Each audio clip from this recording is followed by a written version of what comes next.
दादा आणि आता साहेबांचं अध्यक्षीय मनोगत जसा निखारा लवलव करीत आणि तत्पूर्वी भेट साधने एक व्हिडिओ असा एक अवलिया ऋतू जो काटेवाडीने साहेबांचा 1 मिनिटाचा व्हिडिओ या ठिकाणी चालू आहे.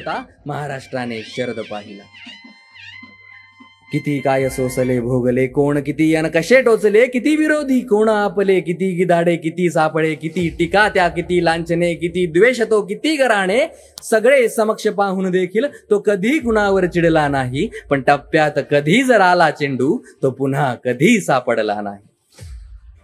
जातीपातीच्या पोखरणीतून रक्त कोणाचे गळले नाही, सांगा दंगलीच्या वणव्यामध्ये गाव कोणाचे जळले नाही. शाहू फुले आंबेडकरांची तो म्हणून तत्वे सांगत होता, फक्त मराठी या दोरीने सगळ्या मोळ्या बांधत होता. घेतल्या निर्णयावरी तो कधी माघारी वळला नाही, म्हणून काहीशा महाराष्ट्राला पवार कधीही कळला नाही. आणि तरीही लोक म्हणतात की महाराष्ट्रासाठी पवार यांनी काय केले. तरी महाराष्ट्राकरिता पवार यांनी काय केले सांगा म्हणता. तरी महाराष्ट्राकरिता पवार यांनी काय केले सांगा म्हणता. कर्तृत्वाच्या या मेरूला साध्या सुतळीने बांधा म्हणता. सांगून बघतो जमेल तेवढं, मी पुराव्याखेरीज बोलत नाही. या मुंडेला बसली तायत, राजकारण मज पेलत नाही. किल्लारीच्या पीडितांची किंमत कोणी केली सांगा. स्त्री आरक्षण मंजुरीची हिंमत कोणी केली सांगा. भूकंपातून गुजराताचे पुनर्वसन ते केले कोणी, तरी काय केले म्हणण्याची गंमत कोणी केली सांगा. अहो राजनीतीतील चाणक्याची कुणा उपमा उगीच लागत नाही. ठरवले ते करावे लागते, करेल म्हणण्याने भागत नाही. श्रीमंतीचे हेवे दावे, जमिनीच्या बाता भ्रष्ट दिखावे, मग अनाथराजू घटनेचा जे काय वाटते ते तोलू. कायद्याचा ठेवू आदर या, तुम्ही आणा पुरावे मग बोलू.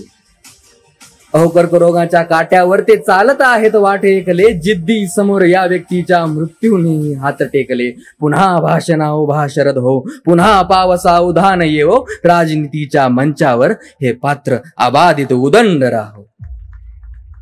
धन्यवाद. आणि आता साहेबांचं मनोगत.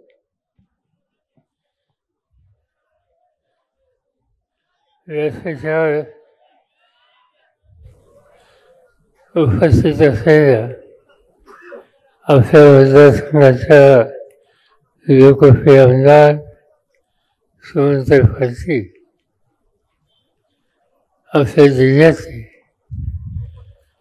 दुसरे लोकप्रिय आमदार शिवनाथ, महाराष्ट्रामध्ये जी एक नवी फेरी तयार करावी अशी आम्हाला लोकांची मनावर इच्छा आहे. आणि त्यासाठी आम्ही सगळ्यांनी ज्यांच्यावर लक्ष ठेवले, ज्यांना प्रोत्साहित करणार आणि ज्यांच्या मार्फत उद्या त्याला महाराष्ट्राला नवीन नेतृत्व देण्याच्या उद्देशाचा विश्वास आहे, त्याच्या मालिकेचे एक अतिशय वर्षा पातळीचे प्रतिनिधी रोहित पाटील, अन्य सगळे सहकारी आणि बंधू भगिनींनो, मी जिल्ह्याचे कार्यक्रम स्वीकारले होते. माझी इच्छा होती की दुष्काळी भागात थोडी चक्कर टाकावी. प्रतिकूल परिस्थितीमध्ये मात करण्याची हिंमत ज्या लोकांनी सरकारने दाखवली त्यांच्याशी सुसंवाद साधावा आणि त्या हेतूनच मी काल रात्री सांगलीला मुक्कामाला आलो.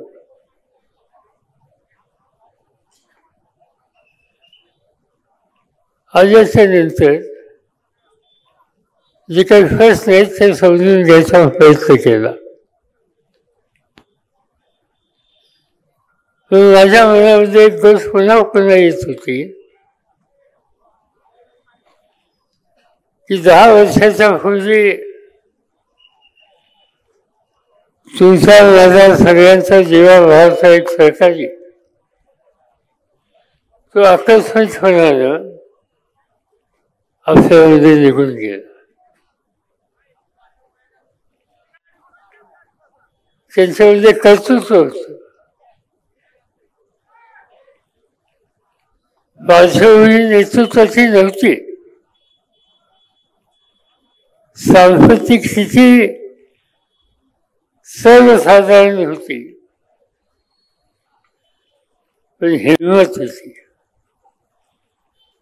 निर्णय घ्यायची दृष्टी होती आणि निर्णय राबवण्याच्या संबंधीची ताकद त्याच्यामध्ये होती. आणि त्या व्यक्तीचं नाव आझाद फाशी.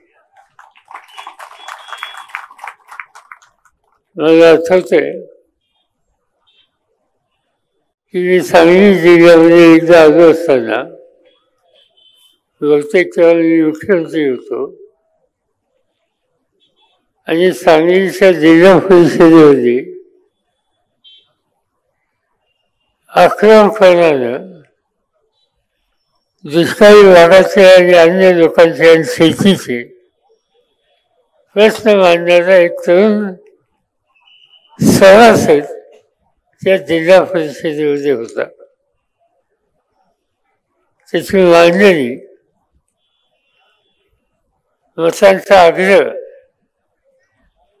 आणि स्वच्छ वैचारिक भूमिका ही बघितल्याच्या नंतर माझ्या मनात निश्चितपणाने गोष्ट आली की हे नाणं साधं सुद्धा नाही. हा बंदार उपाय आहे. हा कुठेही चालल्याशिवाय राहणार नाही आणि याच्यावर लक्ष ठेवलं पाहिजे. महाराष्ट्राच्या विधानसभेमध्ये त्यांना संधी देण्यात आली आणि मोठ्या मताने ते निवडून आले. आमदार म्हणून काम करत असताना आपल्या कामाची कर्तृत्वाची चुणूक त्यांनी सुरुवातीच्या काळामध्ये दाखवली. त्यांचं नाव लौकिक वाढला. पुन्हा संधी मिळाली. संधी मिळाल्याच्या नंतर 2 पक्षांचं सरकार होतं. त्याचा एक पक्ष हा माझ्या नेतृत्वाखालचा होता. निवडणूक झाल्याच्या नंतर कुणाशी चर्चा न करता मी काही तरुणांना फोन केले आणि मला आठवतंय की मी रात्री उशिरा आझाद फासाला फोन केला आणि त्यांना सांगितलं उद्या मुंबईला यायचं.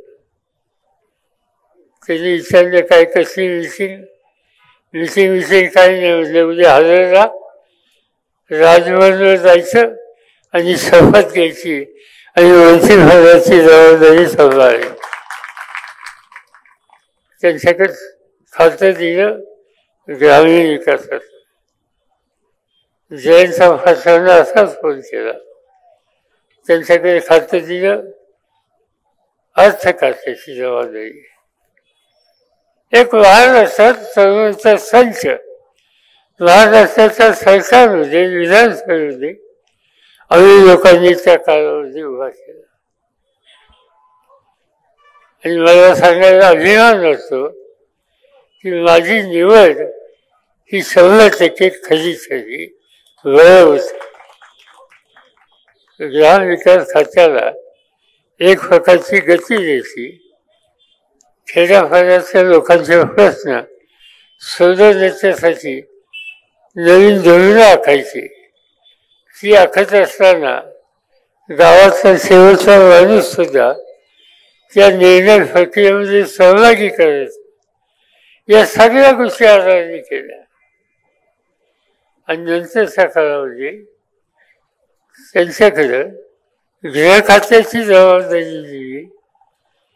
ही जबाबदारी घेतल्याच्या नंतर गुन्हेगारीवर आवड आणि शेतकऱ्याची लूट करणारा जो वर्ग आहे त्याच्यावर या संबंधीची आपली कारकीर्द ही लोकांच्या लक्षात राहील या प्रकारचं काम त्यावेळी त्यांनी केलेलं होतं. ते निघून गेले, पण समोर महाराष्ट्र हरवला. एक कर्तृत्वान स्वच्छचारी तसा दृष्टी असलेला आणि ज्याच्या भवितव्यामध्ये महाराष्ट्राचं भवितव्य आम्ही पाहत होतो असा हा जीवाभावाचा सहकारी निघून गेला. याची अस्वस्थता होती, पण आनंद आहे की सुमनताईंनी आणि त्यानंतर अलीकडे मी बारकाईनं बघतोय रोहितनी ही कमतरता भरून काढण्याचा निर्धार केला आहे. तुम्हा सगळ्यांची साथ त्यांच्या पाठीशी काय जावी ही आग्रहाची विनंती या ठिकाणी. तुम्ही काही चिंता करू नका. मी महाराष्ट्रामध्ये हिंडतोय, महाराष्ट्राच्या कानाकोपऱ्यामध्ये फिरतोय, लोकांना भेटतोय, नव्या पिढीला भेटतोय आणि मला चित्र हे दिसतंय की महाराष्ट्राच्या जनतेनं महाराष्ट्रात परिवर्तन करण्याचा निकाल घेतलेला आहे. प्रधानमंत्री म्हणून मोदींचं राज्य आलं, 10 वर्ष आम्ही पाहिलं. त्या राजवटीमध्ये जी काही धोरणं आखली ती किती राज्याच्या आणि देशाच्या हिताची होती या संबंधीचे प्रश्न वादग्रस्त प्रश्न आहेत. सत्ता हातात आल्याच्या नंतर सत्ता ही विनयानं राबवायची असते. सत्ता ही डोक्यात जाऊन द्यायची नसते. आज आम्ही देशामध्ये बघत होतो लोकसभेच्या निवडणुकीच्या आधी ही सत्ता डोक्यामध्ये गेलेली आहे दिल्लीच्या नेतृत्वाच्या. आणि ही डोक्यामध्ये गेलेली सत्ता ही खाली आणायची असेल, सत्ताधाऱ्याचे पाय जमिनीवर टेकायचे असतील तर लोकांना बरोबर घेतलं पाहिजे, नव्या पिढीला विश्वास दिला पाहिजे आणि त्या पद्धतीनं आम्ही लोकांनी कामाची पराकाष्ठा केली. एकत्र आलो, काँग्रेस पक्ष त्यांना बरोबर घेतलं, उद्धव ठाकरेंच्या नेतृत्वाखालचा पक्ष हा जवळ घेतला, एकत्रित निवडणूक लढवायचा निर्णय घेतला. जागेवरची सखोत म्हणून मी स्वतः फक्त 10 जागा लढवायची तयारी दाखवली. ज्या राज्यामध्ये आमच्या 66 सुद्धा जागा आलेल्या नव्हत्या त्या राज्यामध्ये या निवडणुकीमध्ये तुम्ही लोकांनी 31 जागेवर आम्हा लोकांचा विजय केला 48 पैकी. आणि राष्ट्रवादी काँग्रेस पक्ष 10 जागा लढतोय, त्यातल्या 8 जागा ह्या विजयी झाल्या. कोण होतं हे बोललं? कुणाला संधी दिली? पारनेरसारखा दुष्काळी तालुका आणि त्या ठिकाणी दुष्काळी भागातल्या लोकांच्या मध्ये आवाजात प्रयत्न करणारा एक उमदा आणि स्वच्छ कार्यकर्ता, त्याची निवड त्या ठिकाणी केली निलेशची. अहमदनगरमधून उमेदवारी दिली आणि हा निलेश लडके आज देशाच्या लोकसभेमध्ये जाऊन बसला की सामान्य कुटुंबाचा माणूस. निलेश लडकेच्या घरी 2-3 वर्षाचा खोली गेलो होतो. 10x10ची खोली होती, अतिशय लहान खोलीत राहणारा सामान्य कुटुंबाचा. आज देशाच्या संसदेमध्ये लोक औत्सुक्याने विचारतात हा लडके कोण आहे. ये कहा की चीज है लड़के, की आधी शुल्क कसा आहे कर्तृत्व होतं आणि लोकांचा फाशीला होता. नाशिक जिल्ह्यामध्ये आदिवासींचा भाग वगैरे नावाचा ग्रस्त तालुका राष्ट्रवादीचा अध्यक्ष त्याला मी वर आणून सांगितलं. शैक्षणिक शिक्षक लोकांच्या समोर त्याला सादर केला, भूमिका मांडली आणि आज वगैरे सर मोठ्या मतांनी विजय झाली. एक सामान्य आदिवासी कुटुंबातला हा ग्रस्त आज त्या ठिकाणी विजय झाला. देशाच्या लोकसभेमध्ये बसतोय तो. मतांचा विक्रम त्यांनी केला. तसंच चित्र वर्ध्यामध्ये, तसंच चित्र विदर्भामध्ये किंवा मराठवाड्यामध्ये, बीडला, पुणे जिल्ह्यामध्ये, आणखी काही ठिकाणी 8 ठिकाणचे लोक निवडून आले आणि त्याची प्रत्येक व्यक्ती ही लोकांच्यात कष्ट करणारी आणि सामान्य परिस्थिती होती. हे घडलं आणि त्याचं महत्त्वाचं कारण गेले काही वर्ष देशामध्ये सामान्य कुटुंबातले लोक हे शोधून त्यांना प्रोत्साहित करायचं, त्यांना संधी द्यायची हे सूत्र आम्ही लोकांनी मनामध्ये ठेवलेलं आहे.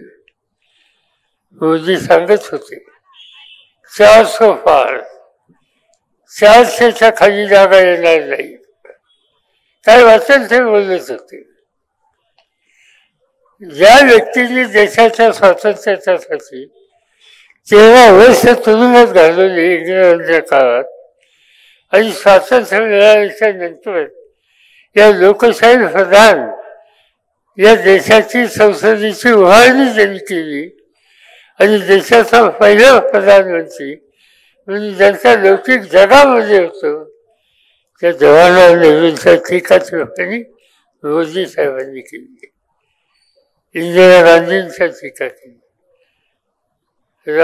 राजीव गांधींच्या टीका केली आणि अलीकडच्या काळामध्ये नव्या पिढीचा एक नेता पुढे येतोय, कष्ट करतोय, देशाच्या लोकांचं दुःख समजून घेण्यासाठी कन्याकुमारीपर्यंत पासून काश्मीरपर्यंत देशामध्ये फिरून लोकांशी सुसंवाद साधण्याचा प्रयत्न ज्यांनी केला त्या राहुल गांधींच्यावर हल्ला करण्याच्या संबंधीचं काम हे मोदी साहेबांनी केलं. आणि म्हणून आम्ही ठरवलं ही जी प्रवृत्ती आहे ही प्रवृत्ती देशाच्या हिताची नाही आणि जी देशाच्या हिताची नाही तिथं पर्याय शोधले पाहिजे, चांगले लोक शोधले पाहिजेत, त्यांना प्रोत्साहित केलं पाहिजे. आणि ती संधी 4 महिन्यांनी 3 महिन्यांनी आपल्या राज्यात आलेली आहे. महाराष्ट्राच्या विधानसभेची निवडणूक आहे. त्या निवडणुकीमध्ये काही झालं तर इथं सत्ता परिवर्तन करायचा, महाराष्ट्राचं राज्य या नव्या पिढीच्या हातात द्यायचं हा निर्धार आम्ही लोकांनी घेतलेला आणि त्याला तुम्हाला लोकांची साथ ही हवी. प्रश्न अनेक आहेत. आता सुरेशने या ठिकाणी सांगितलं, सविताताईंनी सांगितलं, इथे साखर कारखान्याचा प्रश्न. खरं सांगायचं म्हणजे आजचे राज्यकर्ते कुणासाठी काम करतात हीच गोष्ट मला समजत नाही. राज्य मंत्रिमंडळामध्ये निवड झाल्याच्या नंतर राजभवनवर शपथ घेत असताना त्या शपथेमध्ये एक भाग आहे की माझ्यासमोर येईल प्रत्येक काम हे मी प्रामाणिकपणाने करेल आणि कोण कोणत्या विचारात आहे या प्रकारची भूमिका देश हा मनामध्ये कधी ठेवणार नाही आणि या सत्तेचा लाभ सगळ्यांना होईल याची मी खबरदारी घेईल. ही शपथ घेतली. शिंदेचं सरकार आमच्या ठिकाणी आहे. त्यांनी स्वतः आणि त्यांच्या मंत्र्यांनी शपथ घेतली आता मला इच्छा कार्यकर्त्यांनी एक निवेदन दिलं महाकाली सरकारी साखर कारखान्याच्या संदर्भात, आणि दुसरं निवेदन माझ्याकडे आलं ते महाकाली सरकारी साखर कारखान्याच्या सध्याच्या जे चेअरमन आहेत अनिता सगळे यांच्याकडून. प्रश्न आहे, या कारखान्याचा प्रश्न आहे, अनेकांचे प्रश्न असतात, पण ते सोडवायची तयारी दाखवावी लागते. महाराष्ट्र सरकारने 10 दिवसापूर्वी एक निकाल घेतला आणि 10 दिवसाच्या पूर्वी निकाल घेऊन त्यांनी महाराष्ट्राच्या अडचणीत असलेल्या एकूण जे कारखाने आहेत त्या कारखान्यांच्या एकंदर संख्येपैकी 13 कारखान्यांना पाहिजे तेवढी मदत केली. माझी काही तक्रार नाही. कुणी अडचणीत असेल त्यांना जरूर मदत करा, पण जे बलवान आहेत त्यांना मदत केली जाते. आणि या दुष्काळी भागामध्ये एकेकाळी अत्यंत कठीण परिस्थितीमध्ये महाकाली कारखान्याची उभारणी झाली. काही संकट आली, त्या संकटातून या भागाच्या जनतेला, ऊस उत्पादकांना आणि इथं काम करणाऱ्या कामगारांना बाहेर काढण्याच्यासाठी मदत करायची ही जबाबदारी महाराष्ट्र सरकारची होती. त्यांनी कारखाने निवडले 13, आणि त्या 13मध्ये तुमच्या कारखान्याची नोंद ही त्या ठिकाणी व्यक्तींची आलेली नाही. तुमच्या कारखान्याचा विचार हा त्यांनी त्याच्यामध्ये केला नाही. केलं कोणाचं? नगर जिल्ह्यामध्ये ज्ञानेश्वर सकाळची साखर कारखाना आहे, चांगला कारखाना आहे, शक्तिशाली लोक आहेत, ऊस भरपूर आहे, त्यांना 150 कोटी दिले. 150 कोटी. शेजारी सातारमध्ये किसनजी साखर कारखाना, त्यांना अडचणीत काढण्यासाठी 350 कोटी महाराष्ट्र सरकारने दिली. त्यांचाच एक लहानसा कारखाना खंडाळामध्ये त्याला 150 कोटी दिले. श्रीगंजाचा कारखाना आहे, त्यांना 110 कोटी दिले. तुमच्या शेजारच्या जिल्ह्यामध्ये तुम्हाला सगळ्यांना माहिती आहे, वाळण्याचा साखर कारखाना तात्यासाहेब कोल्यांचा वारणा साखर कारखाना एक शक्तिशाली कारखाना होता. अनेक उपक्रम त्यांनी राबवले. देशाच्या कारखान्याचं नाव होतं. त्या कारखान्याला बाहेर काढण्याच्यासाठी आजच्या महाराष्ट्र सरकारने 350 कोटी दिले. त्याच्यानंतर श्रीगंजाचा शिवाजीराव नागोरे कारखाना, त्यांना 110 कोटी दिले. असे अनेक लोकांना पैशाची खेळत आज महाराष्ट्र सरकारने वाचली. तात्यासाहेब कोल्यांच्या कारखान्याची मदत केली, 350 कोटी दिले. माझी काही तक्रार नाही. तुम्ही द्या, कोणी संकटात असेल त्याला बाहेर करा, पण त्याच्यातला सगळ्यात अडचणीचा जो आहे, जो दुष्काळी भागातला आहे, की ज्या दुष्काळी भागामध्ये कारखानदारी नाही, आणि अशा ठिकाणचा कारखाना कष्टाने त्या भागातल्या जनतेने उभा केला, कधी दुष्काळाच्या संकटात सापडला आणि त्यामुळे त्या अडचणीत आला, त्याच्याकडे दुर्लक्ष करायचं. आणि जे बलवान आहेत त्यांच्याकडे लक्ष द्यायचं. हा दृष्टिकोन हा सामान्य माणसाच्या हिताची जपणूक आम्ही करू, ही जी शपथ घेतलेली आहे राजभवनावरची, त्या शपथ संस्थेची ही भूमिका सुसंगत राहिलेली नाही. आणि म्हणून आज त्या प्रश्नाची सोडवणूक करून घेणं याची आवश्यकता आहे. आम्हाला लोकांच्या हातात सत्ता नाही, पण मला दिसतंय की 3-4 महिन्याच्या नंतर महाराष्ट्राचा परिवर्तनाचा विचार हा पृथ्वीमध्ये आल्याच्या नंतर नक्की या ठिकाणी बदल होईल. आणि बदल आल्याच्या नंतर जे कोणी राज्यकर्ते असतील ते आम्हाला लोकांच्या विचाराचे असतील आणि त्यांच्या मार्फत पहिला महत्वाचा निर्णय या ठिकाणी साखर कारखानदारीच्या बद्दल नवीन घ्यावं लागेल. त्या कारखानदारीच्या निर्णयामध्ये महाकाली सहकारी साखर कारखाना कवटे बांधकर याचा नंबर पहिला असेल याची काळजी आम्ही या ठिकाणी घेणार. कारण ही धोरणं लोकांच्या हिताची सत्ता वापरण्याची ही आखण्याची आज गरज आहे. अनेक गोष्टी आहेत. मी बघत होतो सकाळपासून एकेकाळचा दुष्काळी तालुका पाऊस पडला, आजार फासल्याने पाण्याची व्यवस्था केली, काही पाणी या ठिकाणी कष्टांनी संघर्ष करून आणलं, कृष्णेचं पाणी आणलं, तेंबूचं पाणी आणलं आणि काही ना काहीची जमीन बागायत करण्याच्या संबंधीची त्यांनी काळजी घेतली. मी रस्त्याने येत असताना शेतकऱ्यांची घरं बघत होतो. ठिकठिकाणी मला संकलित गाडी दिसल्या. याचा अर्थ दुधाचा धंदा, शेतीला पोषक असा एक महत्वाचा धंदा आहे. आज त्या दुधाच्या धंद्याला मदत करायची राज्य सरकारने 5 रुपये वाढवून देतो म्हणून सांगितलं आणि दुसऱ्या बाजूने मोदींच्या हातात दिल्लीची सत्ता आहे. त्यांनी निर्णय घेतला परदेशातलं दुधाची भुकटी आयात करायची, परदेशातलं इतर दूध ज्यादा आहे, दुधाची भुकटी ज्यादा आहे ती फडू नये त्याचा प्रश्न सोडवण्यासाठी निर्णय घेतला जात नाही आणि परदेशातलं दुधाची आयात करण्याच्यासाठी निर्णय घेतला जातो. याचा अर्थ स्वच्छ आहे की आजचे राज्यकर्ते तुम्हा लोकांच्या हिताची दखल करणार नाही.